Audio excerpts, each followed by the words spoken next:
중요시 여겨야 할 일이 뭘까 생각해 봤으면 좋겠습니다. 그리스도인의 가정에서 중요시 여겨야 될 게 뭘까? 또 내가 살아온 삶에 있어서 최고의 가치로 여기면서 살아온 것이 뭔가? 내가 지금 최고의 가치로 여기는 것이 뭘까? 최고의 교육열을 자랑하는 1등 가는 나라를 꼽는다면은 우리 대한민국의 어머니일 것입니다. 그야말로 누구의 추종도 불허하는 이 교육열, 자녀에 대한 그 열성은 우리 대한민국의 어머니들을 따라잡을 자가 없습니다. 그러면 자녀를 향한 최고의 교육열에 비할 때 과연 자녀가 성공하는 것, 무엇이 자녀의 성공인가? 좋은 대학에 들어가고 좋은 직장에 들어가고 그런 것들이 과연 성공인가? 그런 것들을 위해서 지금 온 힘을 다해서 그 뜨거운 교육열, 학군 좋은 데를 가려고 그렇게 애를 쓰고 있는가? 아니면 자녀에게 많은 재물을 모아서 물려주는 것이 과연 최고의 축복인가?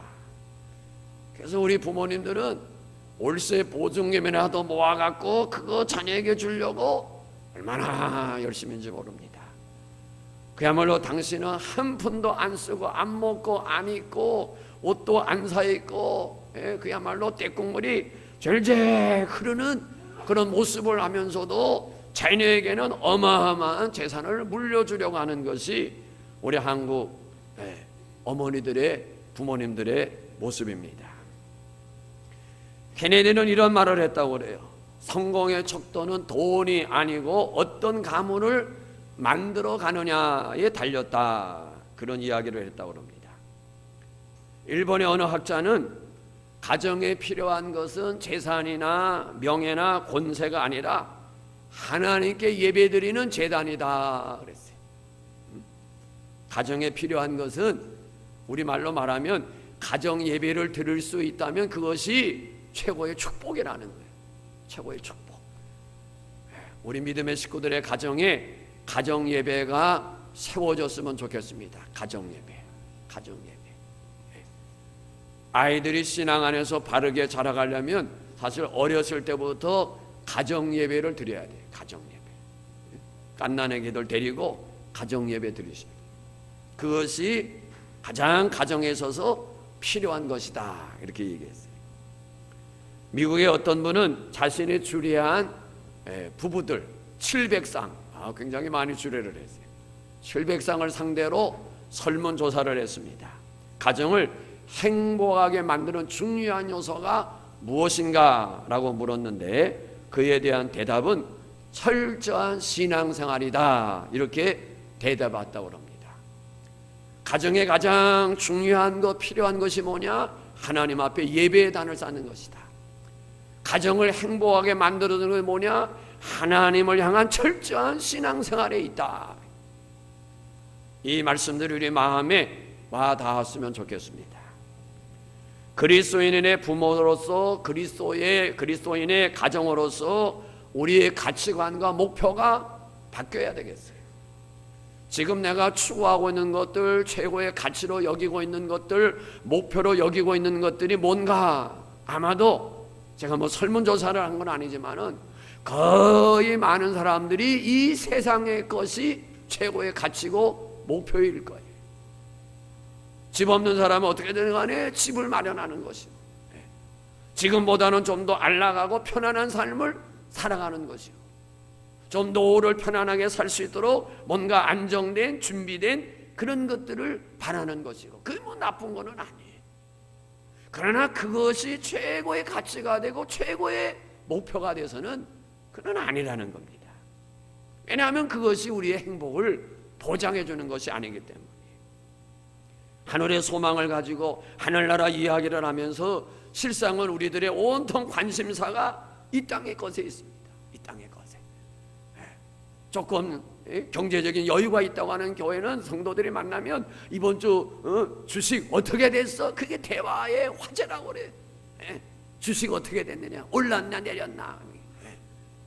또 조금 수준 있는 교회는 대화가 지난 주간에 골프 쳤는데 70몇 안타가 나왔대나 뭐 70타가 나왔대나 아이고 프로 선수네요. 그 정도 치려면 돈 억지로 쏟아부었겠네요. 그게 대화의 화제라고. 대화의 화제. 우리 성도님들은 식사를 끝마치고 대화를 나누는데 그 주제가 뭔지 모르겠어요. 안타까운 마음이 있어요. 좀 그런 대화 속에 근심 늘어놓고 걱정 늘어놓고 뭐 어떻게 해서 정말 주식이 늘었다 그런 비슷한 그런 거는 아니래도 좀 그런 세상적인 그런 이야기들은 좀 안 했으면 좋겠어요.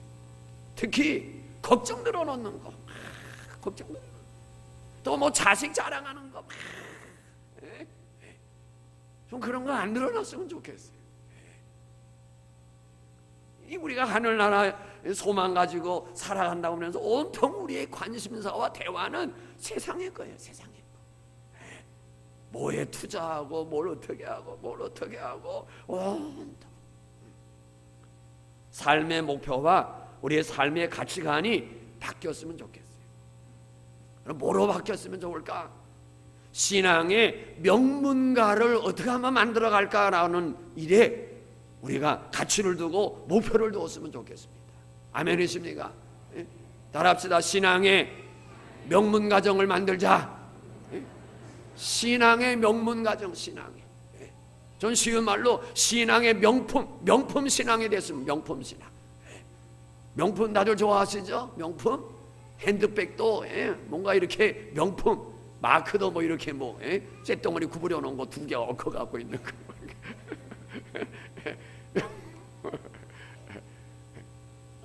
명품은 걸치고 명품 백 들고 그래서 명품 인간 되는 거 아니에요. 명품 사람 되는 거 아니에요. 그죠? 아유 그 기업에 막 나온 거 있잖아요. 무슨 항공인가 나는 그 뉴스를 보면서 저게 사실일까? 저는 솔직한 말로 안 믿어져요. 그래서 그 얘기를 했더니 우리 목사님들이 자기 교인 가운데 있는데 사실이라고 또 그러는 거야. 또 그 사람 말이 사실인지 또 알 수가 있다. 그러나 사실이라고 생각하십시다. 사실이라고 진위 여부는 제가 눈으로 본 거 아니까 모르니까 그 많은 부를 가진 그런 위치에 있다면 최소한도 뭐해요? 품위가 있잖아요. 그렇잖아요. 제가 그건 사실인지 아닌지 모르겠어요. 만일에 저와 우리 믿음의 식구들이 그런 위치에 있다 그러면 품위가 있잖아요. 최고의 재산을 가진 사람인데 품위가 있고 품격이 있지. 그게 뭔 행동이에요? 그건 뭐예요? 그건 아니에요. 오늘 우리가 중요한 거는 신앙의 명문가, 신앙의 명품 돼야 돼요. 신앙의 명품. 아멘이십니까? 우리 성도들이 다 한 사람 한 사람 신앙의 명품이 됐으면 좋겠어요. 신앙의 명품. 제가 어제 어느 교회에 임직식이 있어서 갔어요. 권사님을 세우고 안수집사를 세우고 은퇴 권사님이 있고 있는데 한 분이 은퇴하더라. 목사님이 설교를 좀 짧게 해달라고 그래요. 왜요? 자기가 은퇴하는 권사님이 한 분 계시는데 좀 길대 진짜 깊디다 15분을 하셨어요. 저는 설교 20분 했는데 그분은 은퇴하신 권사님이 지금까지 행하신 행적들 30년 넘게 해석들 15분 동안 할만하더라고요. 이야, 교회는 개척교회 쬐끔해. 행사인데도 보니까 제가 깜짝 놀라버렸어요. 아니 그런데 그 권사님 한 분이 지금까지 수억을 헌금하신 거예요. 그냥 은밀하게 그거를 이제 은퇴하면서 목사님이 밝히는 거야. 이 권사님이 교회를 세우는 일에 제가 또 우즈베키스탄 갔잖아요. 거기에 또 교회를 세우는 일에도 그 당시 수천만 원이니까 지금 가치로는 억대예요. 또 선교사님들 오면은 이분이 보통 무슨 사업한다 그러면 돈 1,000만 원은 그 자리에서 주고 선교사님들 오면 교통비 100만 원씩 드리고 목사님 자녀들 유학 보내는데 교회가 재정이 안 되니까 당신이 홀로 유학비 다 대줬어요. 목사님 해외여행 가는데 경비 이분이 다 대줬어요. 그거를 이제 은퇴하니까 이렇게 행했습니다 라고 15분을 하는 거예요. 제가 부러웠을까요? 네. 그게 신앙의 명품이에요. 내가 지금까지 재물을 얼마를 모았습니다. 뭘 모았습니다. 그게 명품? 그게 자랑? 그게 성공의? 아니에요. 오늘 우리 믿음의 식구들이 그것이 우리의 목표가 되고 그것이 우리의 최고의 가치로 여긴다면 이 시간에 바꾸시기를 바랍니다. 신앙의 명문가를 이루자. 신앙의 명품 되자. 아멘이십니까? 아무리 재산이 많아도 품위와 품격을 잃어버리면 그거 손가락질 당하잖아요. 신앙도 똑같아요. 신앙의 명문 가문은 뭡니까? 세상에서의 부와 명예와 권력을 자자손손 이어가는 것을 세상 사람들은 명문가라고 말합니다. 그러나 믿음의 명문가는 그런 것들이 아니에요.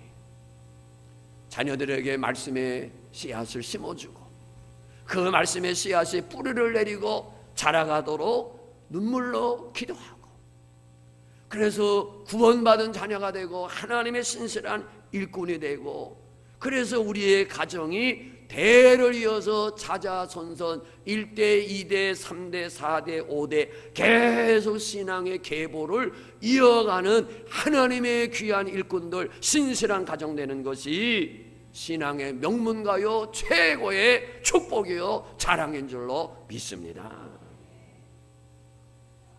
이런 일에 우리가 힘을 쏟아야 돼요. 어떤 분은 신앙의 명문가를 이루는 일에는 목숨을 걸만하다 그렇게 표현을 했어요. 신앙의 계보를 계속 이어가기 위해서 목숨을 걸어야 된다는 거예요. 여기에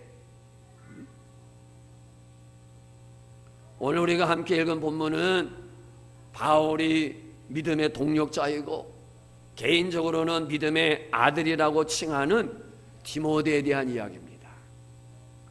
이 디모데를 바울은 어떻게 소개를 하고 있는가? 성경을 보시고 5절 같이 읽습니다. 성경 보시고 시작. 이는 내 속에 거짓이 없는 믿음이 있음을 생각함이라 됐습니다. 내 속에 어떤 믿음이 있다고 그랬어요? 거짓이 없는 믿음이 있다. 거짓이 없는 믿음. 다른 말로 말하면 뭐예요? 신실했다는 거예요. 신실했다. 사람이 정말 신실하다는 말은 믿을만하다는 거예요. 그 사람의 말과 행동은 믿을만하다는 거예요. 그 사람의 말하는 거는 보증수표, 그 사람의 행동은 보증수표, 법 없이도 살 수 있는 사람. 그 마음이 신실했어요. 믿음만 신실한 게 아니라 마음이 신실했어요. 그리스도인의 생명력, 그리스도인의 능력이 어디에 있습니까?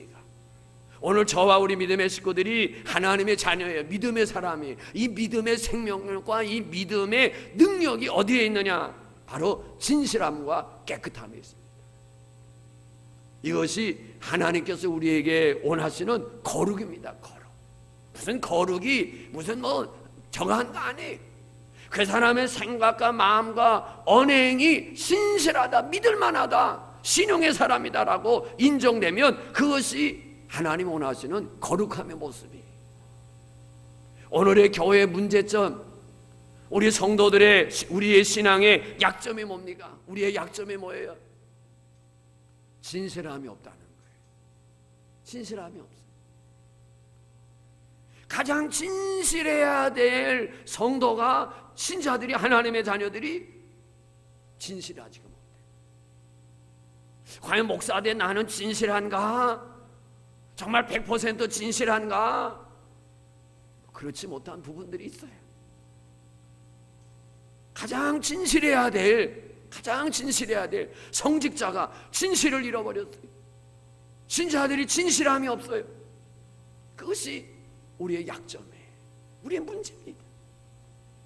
깨끗함이 없습니다. 오늘날 교회가 깨끗합니까?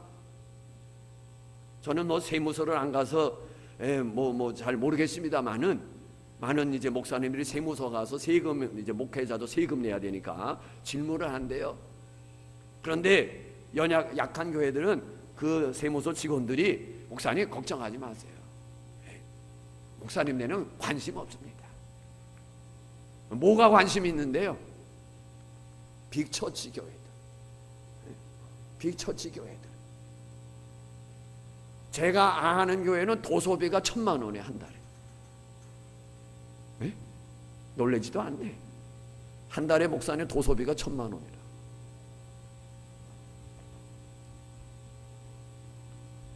그러니까 이 지금 세상이 대형 교회들을 때려잡아서 박살내려고 그러는. 그런데 이거요, 대형 교회 박살나면 우리 교회도 박살나는, 그걸 아셔야 됩니다. 네? 왜 이 세상이 대형 교회를 때려잡으려고 그러는 거예요? 대형 교회 무너지면 한국 교회 다 무너지는 거예요. 그걸 아셔야 됩니다. 그러니까 오늘 우리도 정신 차려야 되지만은 큰 교회들도 정신 차려야 돼요. 뭐 해야 돼요? 깨끗해야 돼요. 교회 장부 깨끗해야 돼요. 옛날처럼 했다가는요, 한국 교회 큰일 납니다. 큰일 납니다. 왜?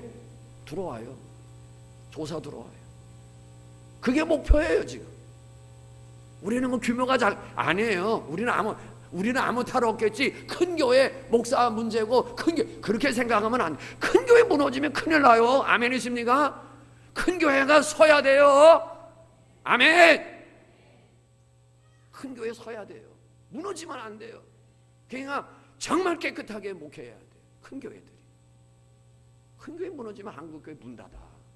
큰일 나. 네. 기도 많이 해야 돼요. 큰 교회들 아시죠? 큰 교회들. 네?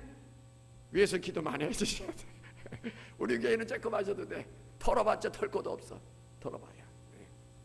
네. 깨끗해야 돼. 교회가 깨끗해야 돼. 성도들이 깨끗해야 돼. 네. 그런데 신자들이 셈이 지저분해. 셈이 지저분하단 말 아시죠?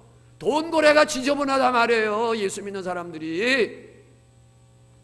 그런 일들이 얼마나 비일비재한지 몰라요. 그래서 교회가 손가락질을 당해. 돈 계산이 지저분해. 교회가 돈 계산이 지저분해. 아이고, 제가 뭐 한 10년쯤 됐을 때 우리 성도님들하고 저 남한선성 밑에 두부집에를 들어갔어요. 손님이 얼마나 많은지. 저희 맞은편에 식사를 하는데 계속 큰 소리로 교회 얘기하는 거예요. 교회 공사했는데 마지막 이제 마무리 돈 줘야 되는데 이렇게 해가지고 안 주려고 시비를 걸고 시작하는데 절대 교회 공사하지 말아라 하는 이야기를 그 안에 손님들 다 듣게끔 막 가신 분들 있죠? 들었죠? 누가 갔는지 제가 모르겠지만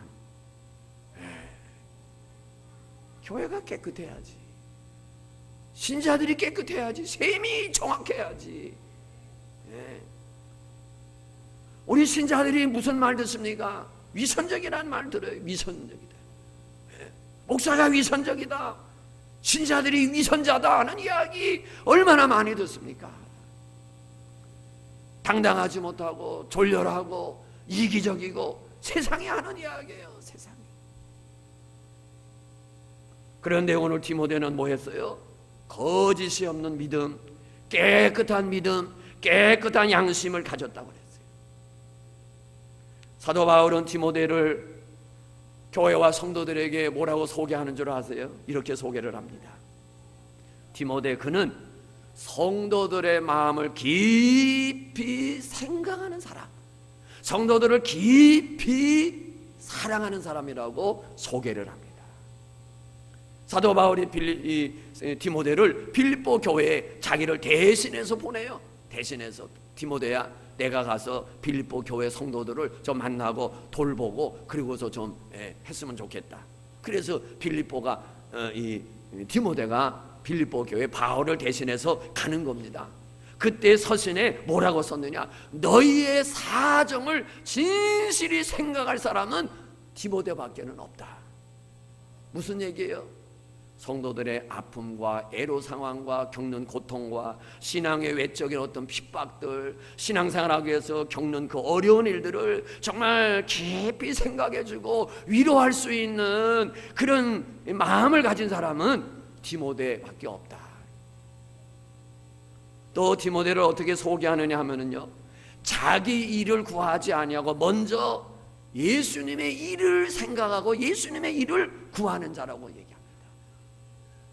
항상 교인들 먼저 생각하는 거예요. 교회 먼저 생각하는 거예요. 주님 먼저 생각하는 거예요. 신실한 일꾼이라고 말합니다. 용서하는 마음으로 들어서 제 개인적인 이야기를 하고 싶습니다. 제 목회 사역을 40여 년이 어느덧 이렇게 지나갔습니다. 금년 42년, 횟수로 따지면 43년을 제가 천호동에서 교회를 섬겨왔어요. 목회 사역을 돌아볼 때 저는 제 개인의 사사로운 이익, 눈꼽맞이도 구한 적 없습니다. 제 삶에 가장 교회가 첫 번째였어요. 내 자녀들보다도 내 가정보다도 항상 교회가 첫 번째였습니다. 하나님의 일이 첫 번째였습니다. 죄송하지만은 교회 구석구석을 다 알고 있는 사람은 아마 저밖에 없을 거예요. 화장실에 손 씻는 휴지가 떨어졌는 거 알고 휴지 갖다 채우라고 하는 사람은 저밖에 없을 거예요. 믿음의 식구들 경조사에 병문안 가는 일에 금전적으로 죄송하지만은 제가 가장 많은 금액으로 섬겼을 거예요. 개척 15년 만에 저는 처음으로 성지 탐방하는 해외를 갔습니다. 15년 만에. 우리 성도님이 몰라서 그렇죠. 그 15년 그 이전에 저보다도 더 어려운 교회 모양에 있는 식구들 다 저보다 5년 7년 벌써 앞서서 성지 여행 다 다녀왔습니다. 제가 1990년도 76년도에 교회 개척하고 외부 나가본 일은 90년도 그때가 처음으로, 그것도 경비 아끼느라고 배낭 메고 슈퍼마켓에 가서 빵 한 조각하고 치즈 사서 먹어가면서 성지 탐방하고 여행하는 거예요. 배부르게 하지 않았습니다. 고3 학생들 수능 치를 때는 제가 수년 동안, 오랜 시간 동안 그 학생들에게 3만 원, 5만 원 시험 끝난 다음에 맛있는 거 사 먹으라고 줬습니다. 청년들 군대 갈 때 첫 휴가 나오고 첫 외출 나오면 꼭 5만 원이고 10만 원이고 다 줬습니다. 첫 휴가, 첫 외출이니까 2번, 3번 나오는 건 안 줬어요. 청년들이 해외여행을 한다, 갔다 옵니다, 인사하라고 기도해달라고 그러면 저는 맛있는 거 사 먹으라고. 최하가 10만 원입니다. 옛날부터.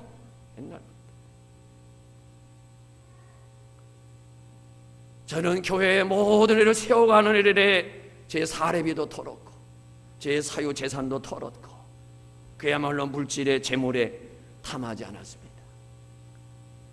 어연 10년 동안 저는 사례비 한 푼 올리지 않았습니다. 앞으로도 안 올릴 생각에 모르겠지만 왜요? 우리 성도님들의 생활이 안 되기 때문에. 저 더 받고 싶습니다. 더 많이 주면 더 많이 쓸 거예요. 그러나 성도들의 생활이 안 되기 때문에 저는 10년 가까이 사례비 1원 한 장 올리지 않았어요. 제 스스로 안 올렸습니다. 저는 이렇게 목회해 왔습니다. 주님의 일이 우선이었어요. 교회가 우선이었어요. 아이들 뒷전이었습니다. 오늘 이 디모데는 자기 일을 구하지 아니하고 주님의 일을 구하는 자라고 말하고 있습니다. 디모데의 신실한 신앙과 삶의 모습이 어떻게 그에게 있었을까? 오늘 성경은 말합니다. 이 믿음은 내 외조모 그리고 내 어머니 속에 있더니 내게도 있는 줄 확신한다. 뭐예요? 신앙의 혈통이었어요. 그 할머니가 그런 성품, 그런 신앙을 가지고 있었는데, 그의 어머니가 그런 신앙과 그런 성품을 가지고 있었는데, 그 신앙의 혈통이 너에게도 이어지고 있구나. 오늘 우리가 이랬으면 좋겠습니다. 나의 신앙의 그 모습이 내 자녀들에게도 그대로 심어지고 그대로 이어지기를 원합니다. 좋은 모습으로, 좋은 모습으로. 정말 주님을 위해서 목숨을 바치고 주님을 위해서 희생하고 헌신하는 그 모습이 자녀들에게까지 이어져서 섬겨가는 역사가 있기를 예수님의 이름으로 축복합니다. 그것이 최고의 가치요, 최고의 복입니다. 그러지 아니하고 아무리 세상으로 나아가 높은 위치에, 높은 지위에 어마어마한 보수를 받으면서 산달지라도 그거는 자랑거리가 아니에요. 그걸 자랑으로 여기지 마세요. 그건 세상 사람들이 자랑하는 거예요. 우리 아이가 교회를 이렇게 섬겨, 우리 아이가 목사님을 이렇게 섬겨, 우리 아이가 주님을 이렇게 섬겨라고 자랑할 수 있는 자랑거리가 있어야 신앙의 명문가예요. 그것이 축복이에요. 우리의 자녀들이 그렇게 신앙생활하고 있습니까?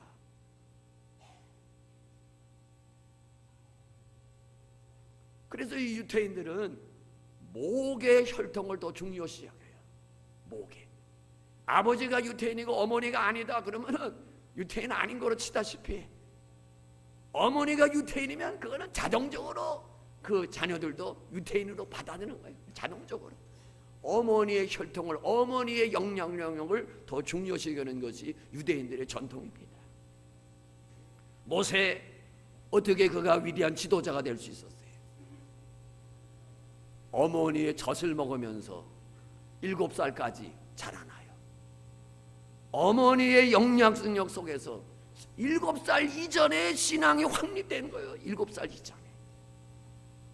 사무엘 선지자, 그가 퇴역을 하면서 말합니다. 내가 너희들에게 뇌물을 취한 일이 있었더냐, 내가 재물을 취한 일이 있었더냐, 탐심했던 일이 있었더냐, 내가 너희들에게 소와 양을 구하였더냐, 나는 그런 일이 없다. 그런 고백을 합니다. 정말 귀한 사무엘. 어떻게 사무엘이 나왔어요?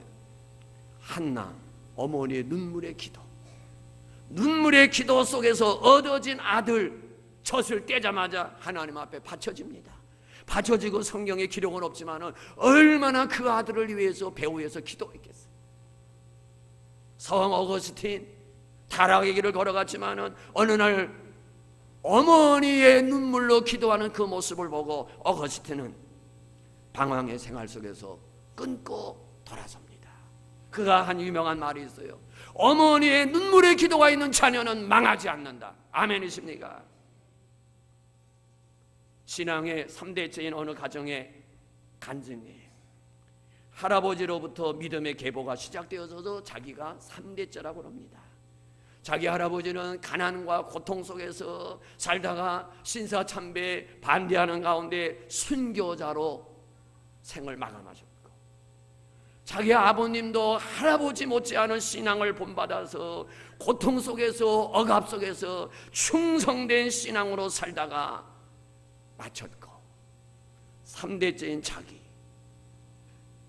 모태신앙이죠. 그가 고백해요. 자기는 할아버지가 만났던 하나님, 우리 아버님이 만났던 하나님, 나는 만나지 못했다. 그래서 집을 그 탕자의 비유에 나는 맏아들처럼 그냥 아버지 말에 순종하고 착한 아들로 집안에서 자라고, 그래서 교회를 다니긴 했지만은 하나님을 만나지 못한, 그래서 많은 신앙의 갈등과 괴로움과 방황의 그런 시간들을 보냈는데, 어느 날 하나님이 나를 찾아와 나를 만나 주셨고, 그래서 할아버님이 목숨을 잃었던, 목숨까지 바쳤던 그 하나님, 내 아버지가 헌신 충성 다였던 그 믿음의 역사를 내가 깨닫게 되었고, 하나님의 그 큰 은혜를 경험함으로 인해서 내가 믿음의 사람 됐을 뿐만 아니라 내 자녀들과 내 손주들에게까지 신앙의 대가 이어진 것이 나에게는 자랑이고 하나님의 은혜라고 간증을 합니다. 이런 역사가 우리 안에 일어나지기를 예수님의 이름으로 축복합니다. 하나님의 말씀으로 권면하고 훈계하고 십자가 구속의 은혜를 깨달아서, 그래서 이 사회를 살리고 이 민족을 살리는 역사가 있었으면 좋겠습니다. 나의 신앙이 대를 이어서 내 자녀들에게 내 손자 손녀들에게까지 이어가는 것, 그것이 최고의 기쁨이에요. 제가 오래전에 필리핀을 갔습니다. 저녁 집회를 인도해야 되는데 저는 이제 뒷전에 앉아서 준비하는 모습을 봅니다. 제 아들이 찬양 인도자가 되어갖고 그 청년들하고 찬양을 하는데 정말 어마어마한 열광적인 모습으로 찬양을 해요. 그 이전에 목사님들 어떻게 그곳에 갔다가 제 아들을 보고서 목사님 아들 거기에 있대요 몇 분들이 얘기하면서 아이고 배 목사님보다도 열심히고 뜨겁고 대단하던데 그래요. 제가 보지 못했으니까 뭐 그냥 하는 소리겠지 흘려버렸어요. 가서 보니까 하나님 찬양, 선교사님이 이야기하는데 찬양 전에 전날이면은 그 찬양팀만 모여서 철야한답니다. 철야, 금식기도 하고. 제 아들이 그렇게 막 방방 뛰면서 찬양을 인도하는 그 모습을 보고 보면서 하나님의 은혜에 대한 감사의 눈물이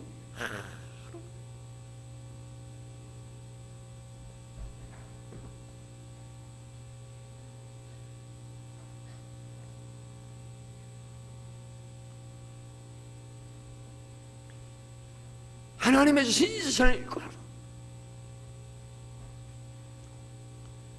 세워주신 그 은혜에 대한 감사, 하나님 감사합니다.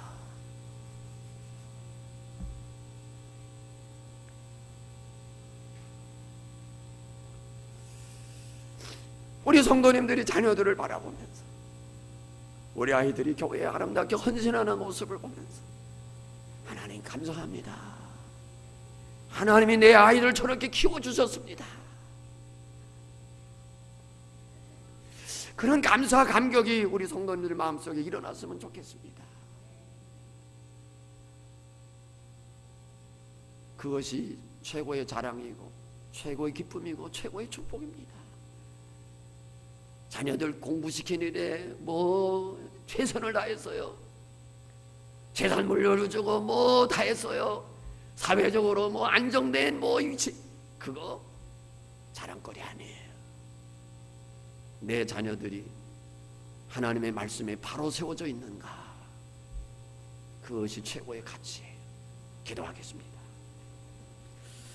우리 한 목소리로 기도합니다. 하나님, 나의 가정이 신앙의 명문가가 되기를 원합니다.